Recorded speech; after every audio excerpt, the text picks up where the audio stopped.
Welcome to Becoming Legendary. This episode, we spoke with Dan Brule. Dan is a modern day teacher, healer, and world-renowned pioneer in the field of breathwork.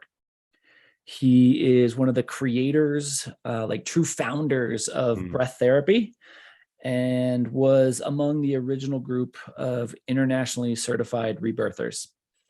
He's kind of a master of breathing and all things related. And Brian, I know you were super jazzed about this conversation. So tell me your thoughts. The OG of breathwork, man. Just talk about a person who lives it and walks it and truly believes in the power of your breath. It's transformational just listening to the man talk, quite honestly. There are tons of different nuggets he leaves there on the podcast for you to kind of further investigate and explore yourself. But like the first thing always starts with the inhale, and the second thing is always the exhale, and that'll kind of lead you down the Dan Brule rabbit hole. But gosh, what an amazing conversation. Yeah, really, really fun time. Just a quick reminder before we jump into this podcast, give us a review. It's like free, it's easy. And we are on YouTube now, which nobody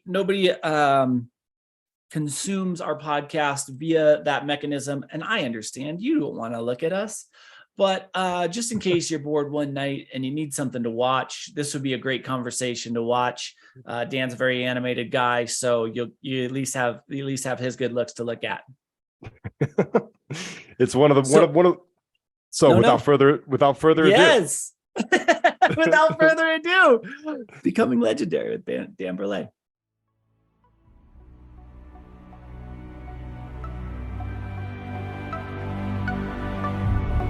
There are no gold medals for down dog. Maximize every opportunity so that you can become legendary. What adjustments can you make right now to make yourself 1% better? Your only goal is to be the best version of you.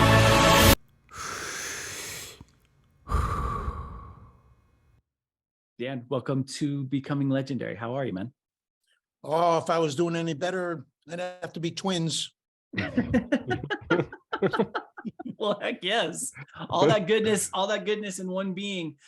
So we'll do a proper introduction for you in our pre-show, but can you just give us a little bit of insight into how you became you? Yeah. Well,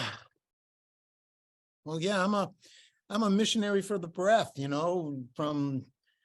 from my earliest age, organizing breath holding competitions in the schoolyard in the first grade, and become an X-ray technician and X-raying thousands of people's lungs, learning CPR, learning how to resuscitate people, using the breath, artificial respiration. A lot of work in the military as a deep sea diver, underwater rescue, medical rescue. And coming out of the military, discovering rebirthing, Leonard Orr's rebirthing method. And all of the lessons that I had learned about breathing were learned the hard way, near drowning accidents and so on. But then when I discovered rebirthing in 1976, I thought, wow, here's a way you can actually turn people onto the breath without the need for a lot of risk. Like my great openings to the breath were like near drowning experiences. You don't know what you got till it's gone. And so you learn to appreciate your breath when you lose it. And a couple of those experiences I had were just so ecstatic. And I wanted everybody to experience it. But there aren't too many people who volunteer for seminars that involve having to drown. And so rebirthing gave me a way to, get people on the path, turn them on to the power and the potential of breath. And so it fulfilled my mission. I'm a missionary for the breath. And I've never met a breathing exercise I didn't like. So, and I'm a perpetual student. And it's good to see, because 50 years ago, people thought, breathing, schmeathing, yoga, schmoga, meditation, schmeditation. It was like woo-woo, new age, weird, Hindu weird stuff. But hey, now the science is caught up. So much unarguable evidence-based studies about the benefits of breathing. So I'm celebrating every day that that the breathing has become a mainstream thing. It's not a fringe, new age woo-woo thing anymore. It's mainstream, which is where it belongs. Which is really, in a lot of ways, a testament to you, right? Like you call yourself missionary for the breath, but you were also like one of the founding partners in creating the ability to take breathwork worldwide. How did that path begin for you, where you knew you had to take this thing you've come in contact with and spread it? Yeah, whenever anything, when we discover something that changes our lives, that makes such a big, huge difference in our life, I think it's normal, it's natural that we're compelled to share it with people we love. Yeah, we want everybody to experience the same benefits, and so yeah, I've been to 67 countries so far, and I've had my hands on probably nearly 250,000 people in the last 50 years. Wow.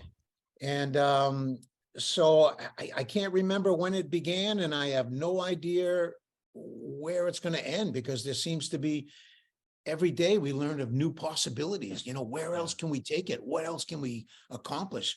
And so I'm as psyched about breathing as I was in the first grade when I heard that God breathed into the nostrils of man and man became a living soul. I got so excited about that.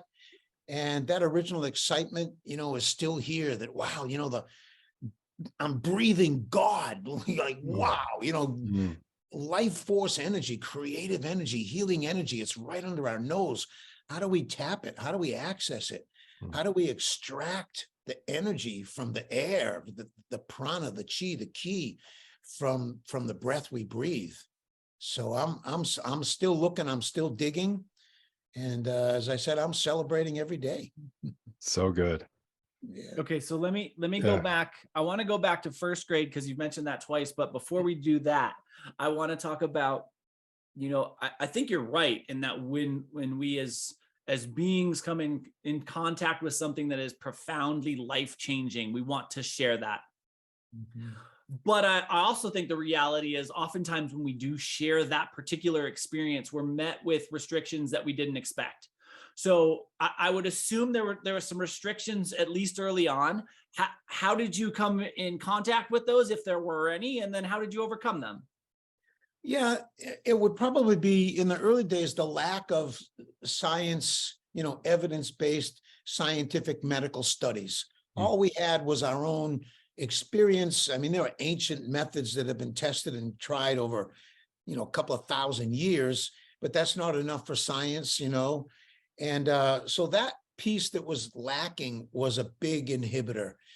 People, it seems like they need permission. It has to be acceptable and approved in some way. And yeah, I've always been sort of a fringe, out of the box disruptor kind of person. And so I think that's been the big change over the years, that the science catching up to ancient yogic wisdom, and science catching up to, things that, like when I was in the military, nobody taught us how to control our breath or use our breath. We were just stumbling along, figuring it out of necessity. And now there are definite studies and protocols and proofs. So that's been huge. We're not dealing with that so much now. Although the stuff that I'm excited about and playing with and experimenting with now, it's probably going to be a few years before there are medical studies and scientific studies to validate it. But I'll be damned if I'm going to wait.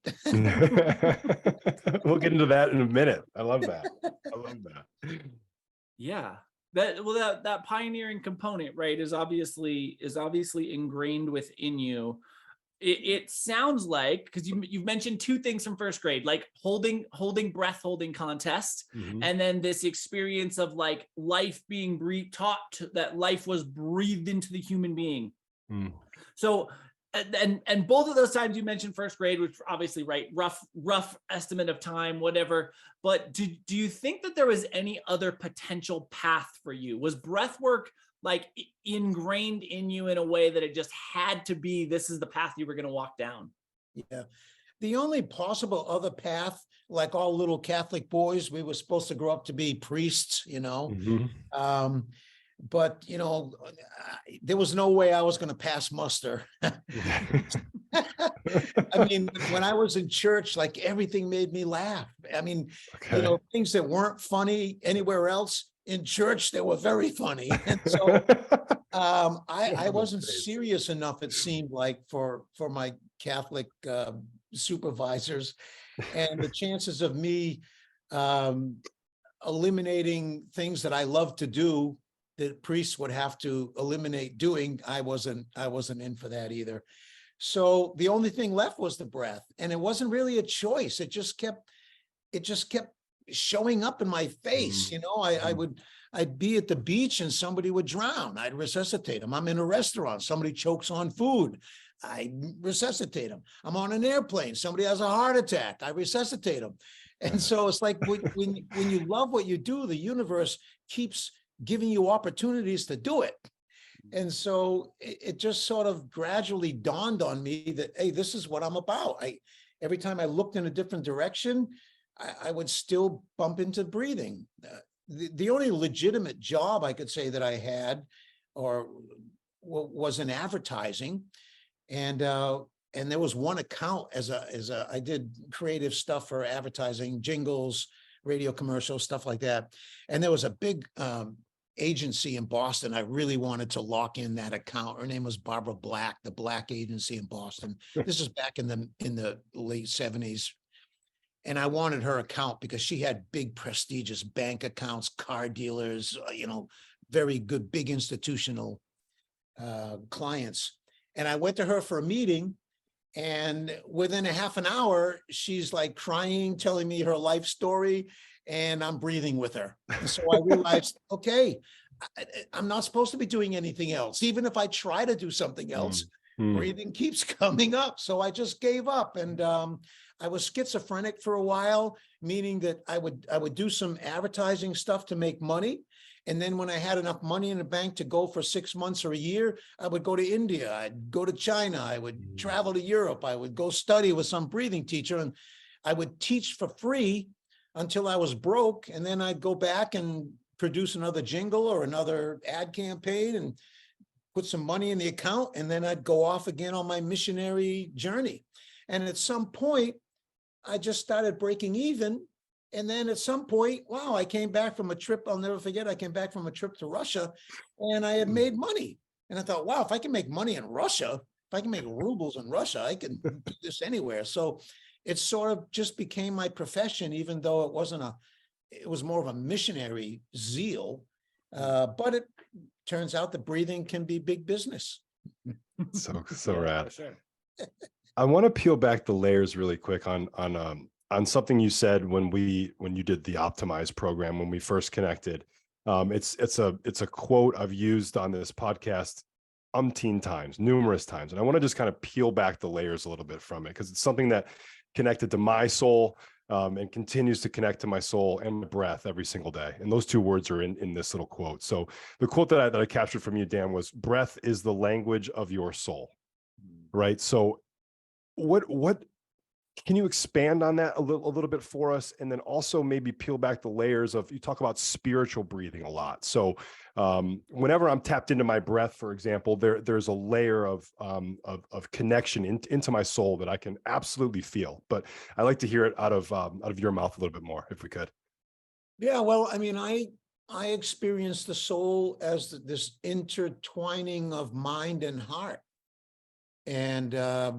And when you breathe consciously, there's conscious, that's the mind is involved. So conscious breathing, breath represents spirit. So we consciously embody our spirit every time we breathe. And the guiding light for that comes through our soul. And if you look at the word respiration, inspiration, expiration. There's the root word spirit in there, the animating principle of life.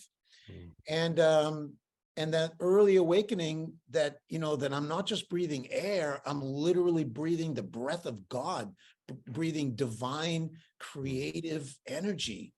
And as a little 5-year-old child, that's so real, that's so vivid, and but it's even more real now because I have a lot of experiences that have confirmed it, that the creative process is combining consciousness and energy. So if I have an idea, I need energy to bring that idea into reality, right? And just energy with no idea, you don't create anything. But when you combine consciousness and energy, and for me, that means breath, you create something every time. Every time you combine consciousness and energy, something is created. And that means that every single breath is a creative impulse. It's a creative choice. It's creative opportunity. And the way that we breathe determines how we feel, how we are in the world. So for me, the connection is so direct. It's like it's just self-evident for me. And if we close our eyes and just focus on breathing and notice the feelings and sensations and enjoy those feelings and sensations, those are sensations of aliveness. We're actually tuning into our aliveness. And what you focus on expands. And so the more we focus on our aliveness, the more alive we become. And so it all just came together. For me, the breath brought everything together. My mind, my body, my spirit, the breath brings it all together. My soul, my heart's desire. I also like to say it's no accident that the lungs are wrapped around the heart. So it's really impossible to breathe without beginning to awaken the qualities of the heart, which are spiritual qualities, basically, right? Yeah. And the qualities of our soul. So you almost have to be kind of a missionary about this work, or at least be really playful or slightly obsessed about it, or enthusiastic at least. Sure. And passionate, because that's what unlocks a lot of the power that we have, is our own enthusiasm, our own passion. That's what ignites the possibilities in life. I can feel the passion coming through the microphone, man. It's rad. Absolutely. So passion, or you spoke about energy to reality, right? And it's clear, as Brian noted, it's clear that you have this ingrained passion about breath that seems like it stems through the entirety, is woven in through the entirety of your life. As people are, everybody has that passion, right? I want to believe that everybody has that passion around something. And you, by choice or by happenstance or by existence, have woven commerce and capitalism into this dharmic reality that also exists within you. How has that interwovenness impacted your relationship to your breath and your relationship to life itself? Yeah, well, as an X-ray technician, one of the easiest X-rays to take is a chest X-ray. And so when I was a student in X-ray school, I got all the chest X-rays. And when you take a chest X-ray, you tell the person, take in a deep breath, hold your breath, and then click, you take their picture. And as I watched people do that, I gave them the same exact instructions, and I began to notice that everybody does something different. Muscles they use, what they go through to accomplish a full breath, the expression on their face. And it was as if the breath just started speaking to me. I could read breathing patterns like some people read palms or read handwriting or read sign language or body posture and so on. Cool. And for me, the breath was this very pure expression and reflection of who a person is and how they are in each moment. Every emotional state, every psychological state, every physiological state has a corresponding breathing pattern. And when your emotional state changes, your breathing pattern changes. When your psychological state changes, your breathing pattern changes, and it's a two-way street. So I just started reverse engineering. And I met someone in X-ray school who was a very famous surgeon. This was in 1970, and hip nailings were like the national. It was a new thing, putting pins in the hip, stainless steel pins for fractured hip. And this guy was working for the company that manufactured these pins, and he was training surgeons all around the country. And he came to the hospital where I worked, and I happened to be in the cafeteria, and the surgeons, who were like the top of the pyramid in the hospital world, that they were like, the gods, neurosurgeons, heart surgeons, those guys were at the top of the food chain, and they were like giddy. I listened to their conversations and were like, wow, it sounds like Christmas is coming. Who the heck is this guy that they're expecting? They were probably seeing dollar signs in their eyes, but they were excited about learning this new surgical technique. And when I met that guy, he was the first guy that I could say he had a palpable aura. He had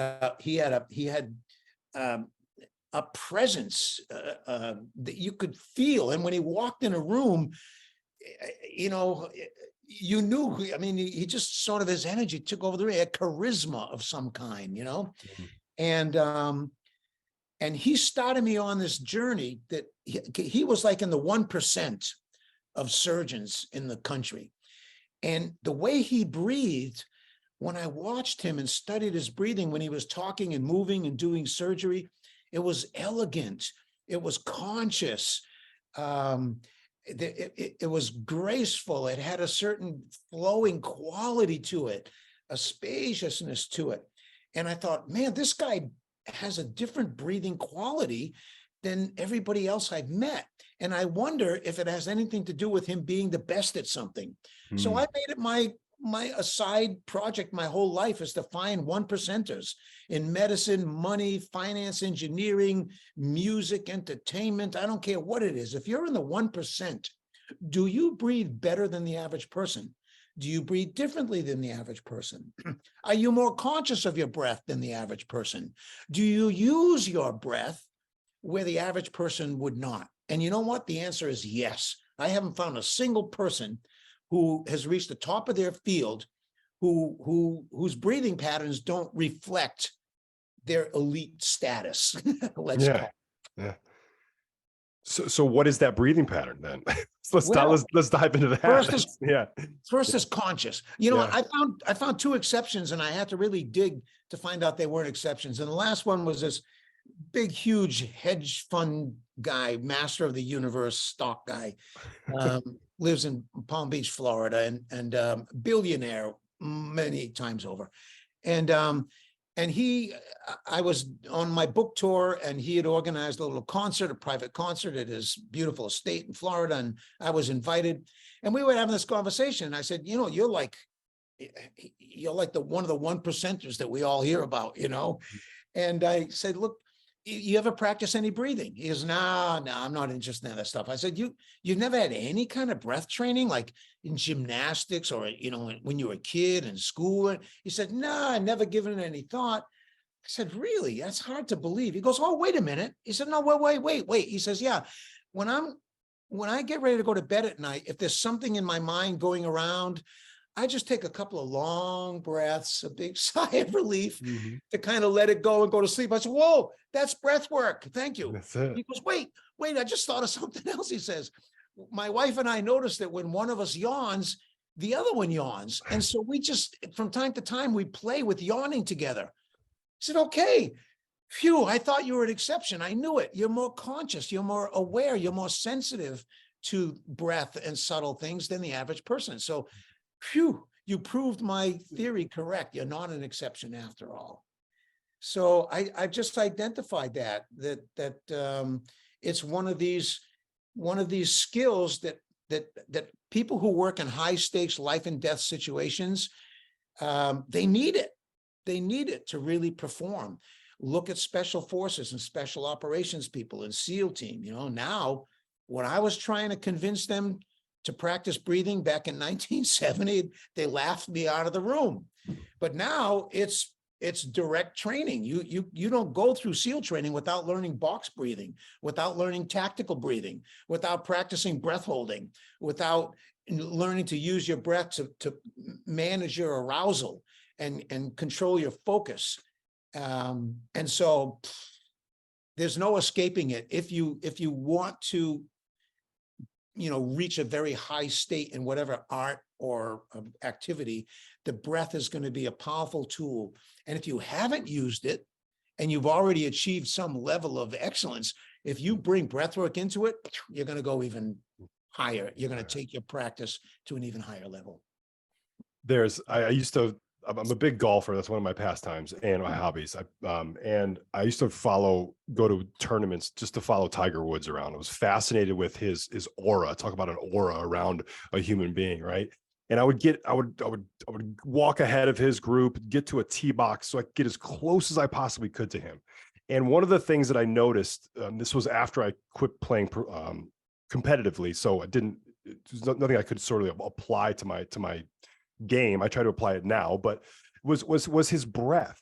It was so calculated and rhythmic with his breathing. It was as if the breath helped him eliminate all of the distractions. It was because there's so much going around in one of Tiger Woods' group, noise and people yelling and cell phones going off. And the more that the pressure, sort of quote unquote pressure or activity raised around him, the more focused and elongated and like you mentioned, conscious his breath got.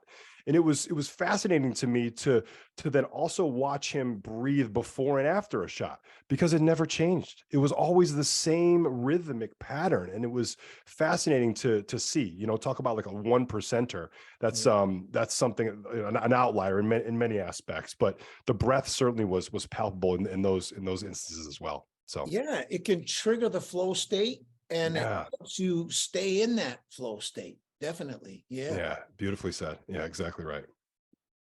What percentage of the time would you say you're conscious of your breath?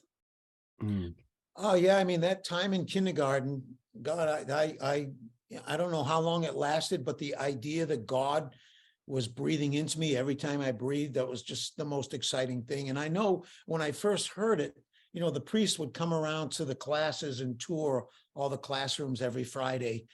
And that Friday when he came in and he was talking about that story in the book of Genesis, and I don't have a lot of memories of it, but I knew I must have gotten way too animated.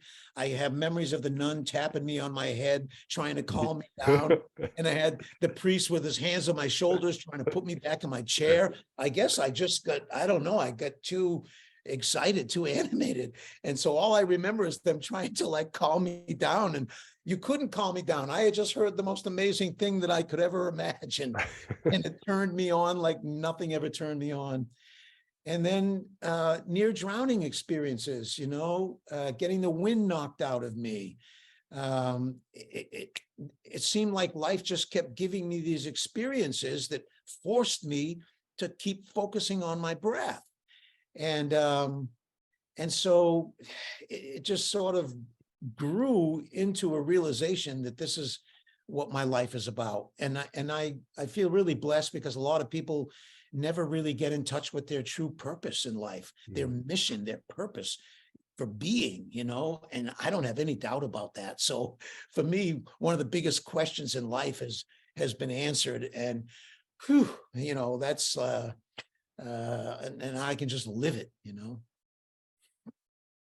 It's exhaling and just finding that moment of peace. I'm with you.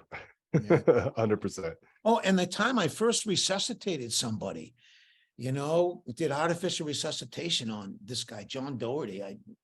I spent so much time with him after that, and just what a beautiful man. And, you find somebody who's literally clinically dead. They have no pulse. They're not breathing. Their pupils are fixed and dilated. They're ashen gray. They look like a corpse. And you blow into them and they blink and wake up. What a freaking miracle. I mean, who wouldn't want to experience that every day of their life?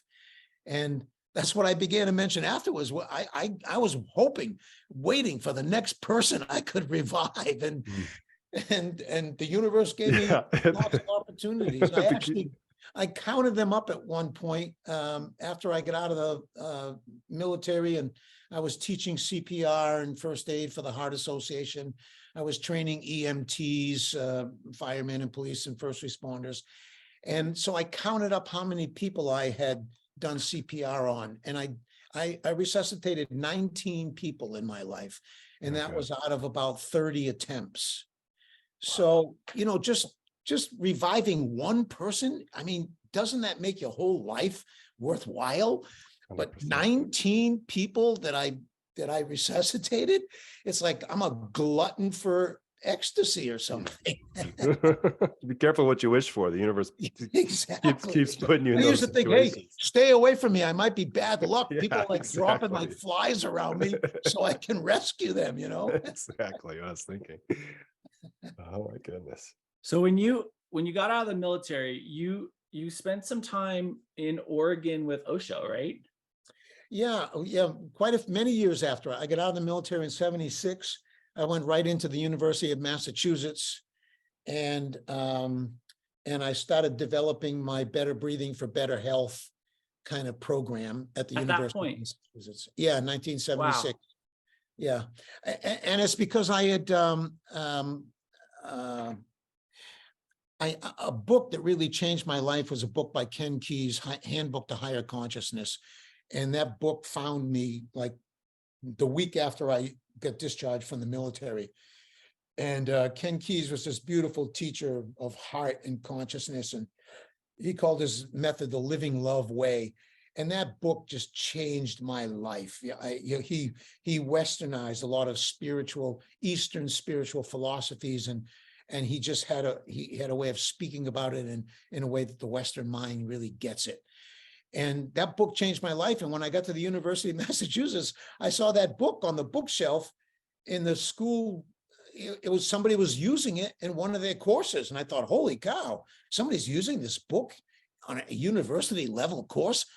And that's how I met one of my mentors, Milton Young, who was teaching transpersonal psychology, transpersonal education, human development and learning. He was a devotee of Sai Baba, and he's the one who introduced me to rebirthing. And it's like things just seem to line up when you're really walking your path. Serendipity, coincidences, right place at the right time, meeting certain people just in the right moment. You know, my life is a classic story of that. Yeah, it really is. So, and that particular time in America was just, it felt like powder keg energy kind of constantly, right? And that experience with the Rajneesh, what was that time in your life like?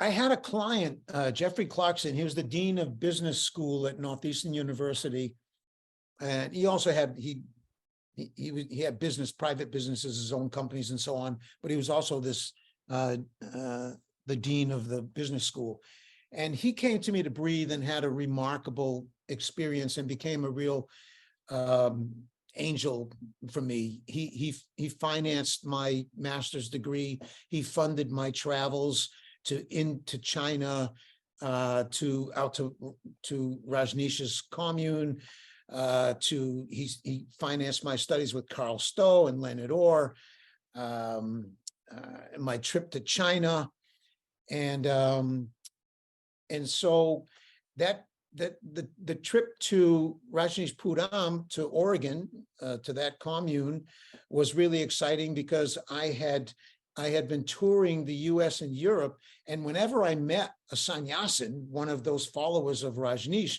they were so alive and so passionate and so juicy and so uninhibited. And when they breathed, they didn't just breathe, they took all their clothes off and they and they just really like went for it. And so there was a common thread, a common energy I could sense in all of his sannyasins. And so I thought, this is like the fruit doesn't fall far from the tree. I wanted to be in his presence. I needed to meet him to kind of just sense for myself his energy. And he loved breath work. He taught a lot about breathing. And so I went there to study his his school's approach to breath therapy. Yeah. And at the same year, I went to China to study with Hu Bin, Chinese medical breathing exercises. And the same year, I went and studied with Carl Stowe, who had a method called Simbic, Stowe method of breathing coordination. And I went to a couple of other yogis and Western teachers who were doing stuff around breathing. And then I put all that year into a thesis, which was my master's thesis. Mm. And then I had sort of credentials. But, no one has ever asked me for a copy of my degree, ever needed it or wanted it. Yeah. And so it feels like I interrupted my education to get the degree. Yeah. But That's at least, interesting. but I kept trying to deepen and broaden my knowledge and my skills. Many people now, you learn the Wim Hof technique, or you learn holotropic breath work, or you learn a certain, coherent breathing. And it's one breathing technique, one method, and it's magical, it's powerful.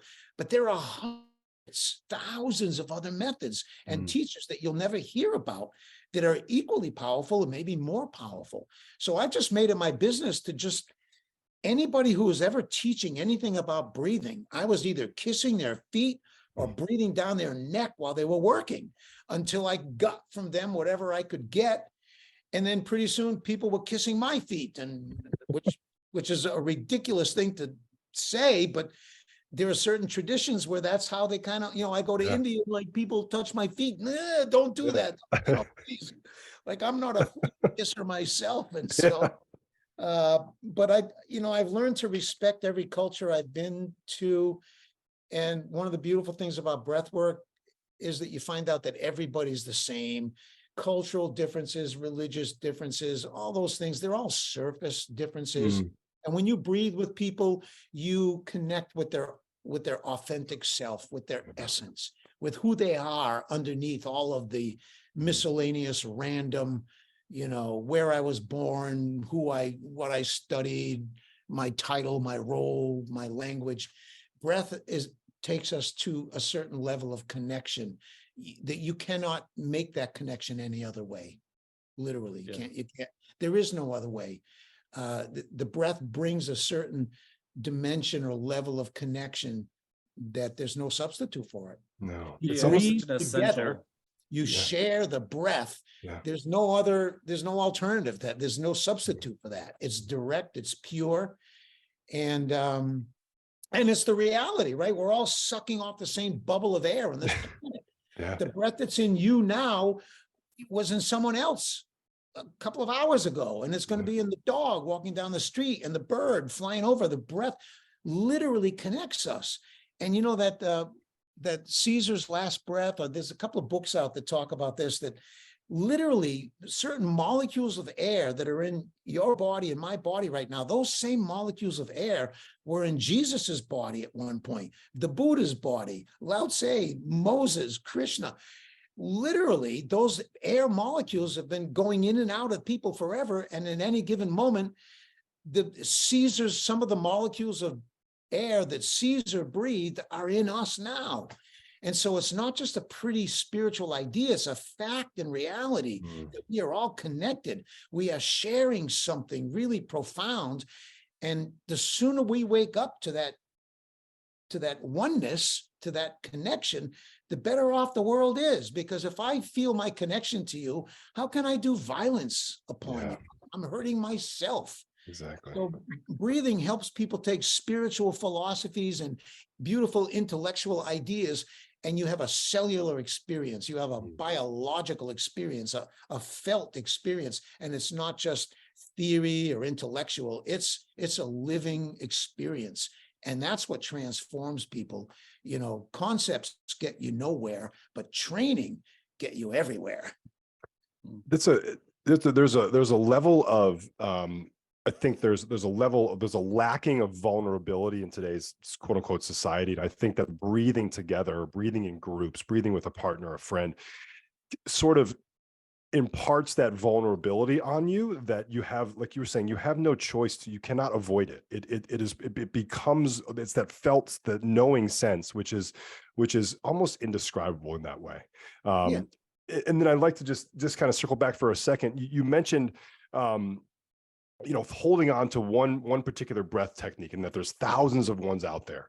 And this is going to kind of lead to my question, but one of the most impactful things that I've found recently with my own breath practice is to layer in both like up-regulating techniques and then down-regulation techniques, so that I can find that homeostasis or balance point a little more easier, instead of just leaning on one side or the other. So is that something that you practice yourself? Do you layer those different techniques in at once, or is it something depending on your state and what you want to get out of the next? You're looking at what you're making reference to is this whole spectrum of applications or benefits of breathing. On one side, you have the very subtle Buteyko, Patrick McEwen oxygen advantage, all this preserve your CO2, purely nasal breathing, don't breathe deep breaths. And then on the other end of the spectrum, you have the cathartic Wim Hof, holotropic, rebirthing, bang, crash, zoom, transformational kind of practices. And I think we need to get comfortable with that whole spectrum. For example, nasal breathing, diaphragmatic breathing. It's already a cliche. You want to know what is the proper way to breathe? Breathe through your nose and breathe from your diaphragm. However, diaphragmatic breathing is not a transformational breathing technique. It's grounding. High chest breathing is supposed to be, that's not heavy. It's not healthy. Breathing high up in your chest, shouldn't do that. Breathe through your mouth, shouldn't do that. But when you breathe high up in your chest through your mouth, you trigger some powerful transformational potential, and you activate some really deep psychotherapeutic kind of stuff. And so the breath can purify and purge and cleanse and transform in the same way that it can ground us and stabilize us and relax us and calm us down. And so a good breath worker is comfortable with the whole spectrum. And they may lean in one direction, and they generally camp out on one side of the spectrum, but they're not avoiding the other side. They're still open to it. And I would say that the best breath workers are the ones who they're not camped out on either side. They can, they can swing both ways. If you will. I like that. But that's it's scary to find your own way. And that's also one of the things that I love about breath work, is that there are universal principles. Even though there are thousands of different possible breathing techniques and teachers and schools and styles and approaches, there are certain fundamentals that you just can't get around. And if you learn those fundamentals, you can put them together in your own unique way and create your own perfect path and your own perfect methods and exercises. So those three principles, say what I recognize as universal kind of things are awareness. If you're breathing, just becoming conscious of the breath, you're in common with everybody else who's ever practiced anything else, because they also became conscious of their breath. So that's one of those elements that's built in to all practices. The other is relaxation. Now, some people focus on it more than others, but there's a really important piece of breath work, and that is the relaxation, because it's related to how well we can handle the energy that's available through the breath. So, for example, I live here in the Baja, Mexico, in the Baja Peninsula, dry tropics, hard mineral-packed soil. And when it rains, the water just washes along the surface of the earth and it finds its way to the ocean. However, if you soften the soil, if you loosen the soil, then when it rains, the soil drinks up the water.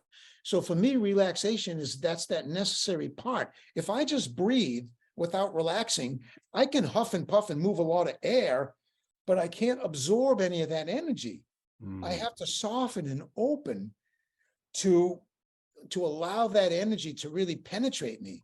And in a way, breathing is a very feminine practice, because you have to be open, you have to be available. You're not just muscling the breath around, you're making space for it. You're open to it, you're inviting, you're softening to it. So consciousness is like the male aspect and breathing is the feminine aspect.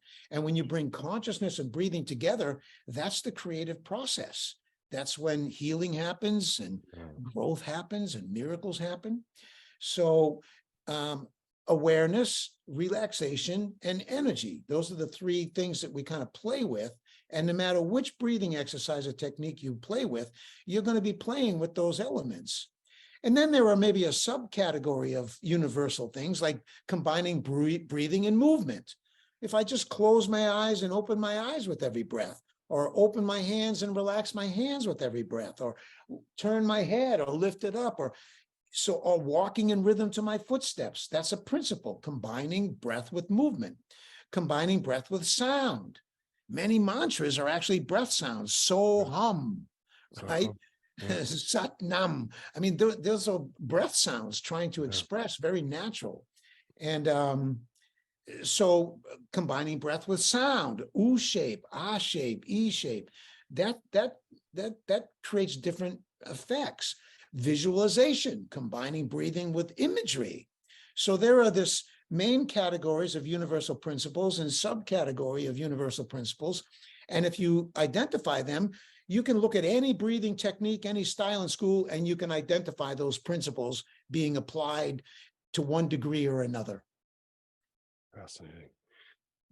The feminine and male aspect of the breath is something I never considered. That's going to make me think long after this podcast. So we build that into each breath. So, for example, the inhale is male, active. I'm doing it.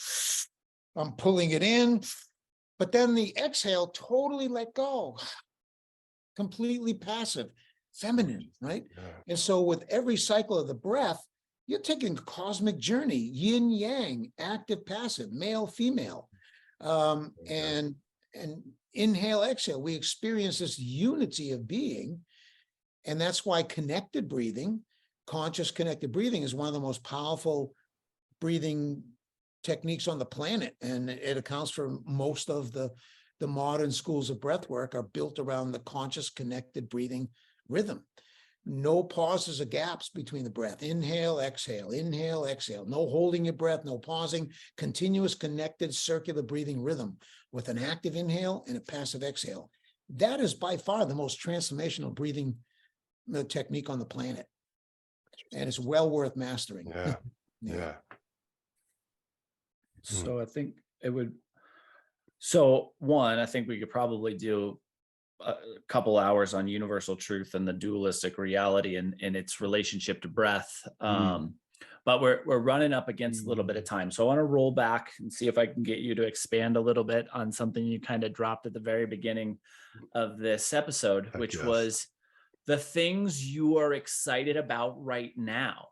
Obviously, as a perpetual learner, a perpetual student, I'm excited to hear what you are getting yourself into in 2023. Yeah, I'm I've been teaching for 40 years or so to use the exhale to relax. And relaxation is in the exhalation. And every school and every style out there is talking about how if you want to relax, lean into the exhale, lengthen the exhale, prolong the exhale, you're triggering the parasympathetic branch of the nervous system. And for the last couple of years, more and more, and recently I've had some really powerful breakthroughs, is bringing that principle of relaxation into the inhale. So the relaxation that I trigger on the exhale takes me to a very peaceful, relaxed, quiet space. And then from that place, the inhale rises up or emerges. And then the relaxation carries over into the inhale. That's been a huge breakthrough practice for me.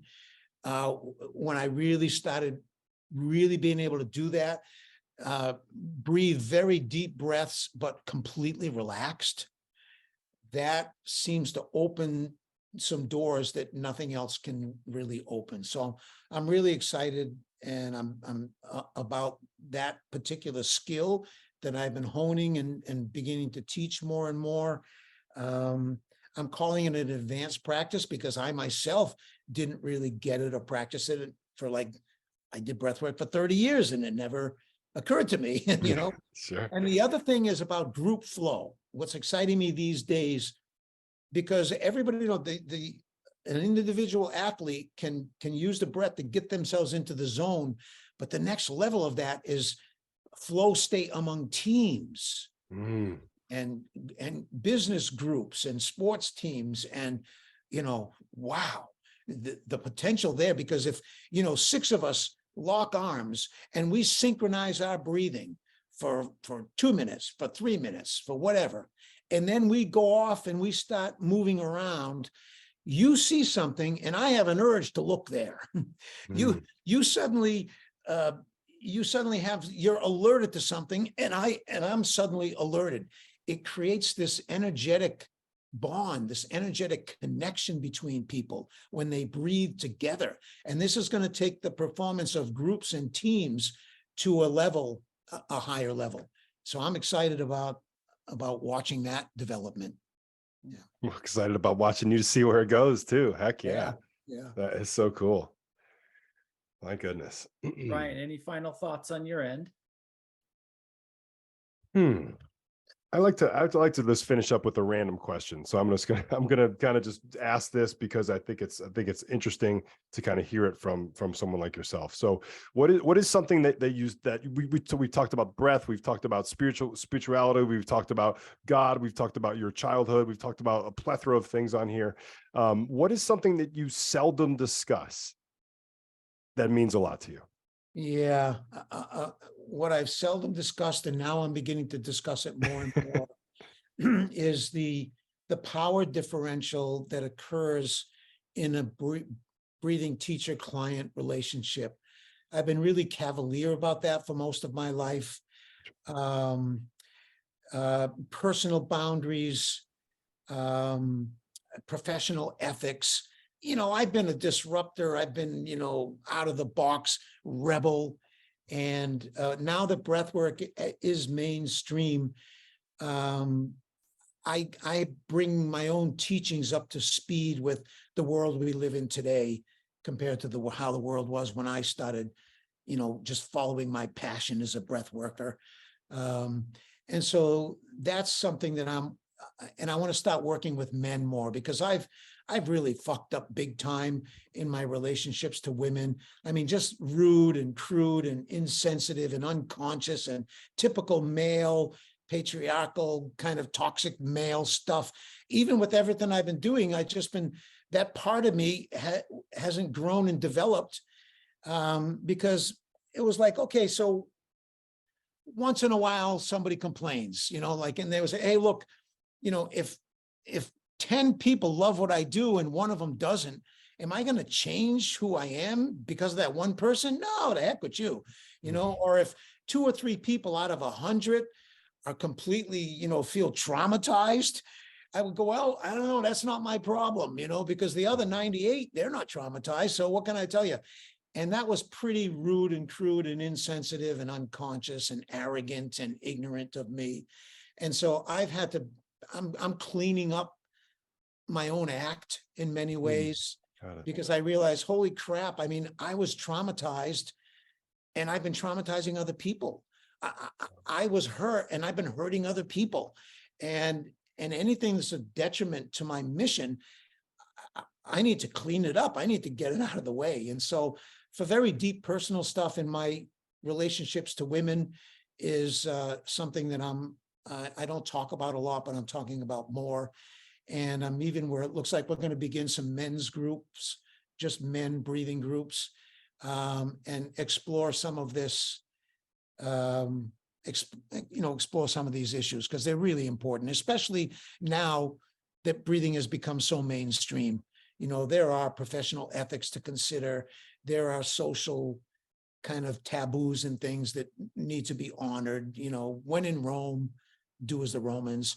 And me, I look, kick me out of Rome, I don't care, you know. But now I'm maturing, let's say, and I'm working to be a lot more sensitive and conscious, and anything that I find important, I have to teach. I just can't learn it for myself.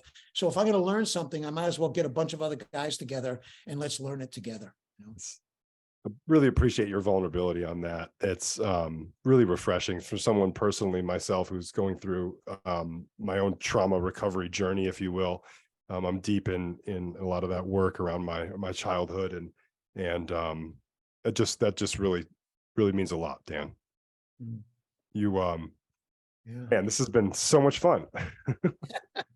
Well, it went by fast. Thank you, man. Love to be with you guys. Appreciate your interest in breathing, and thank you for giving me a chance to do what I love, which is blab about breathing.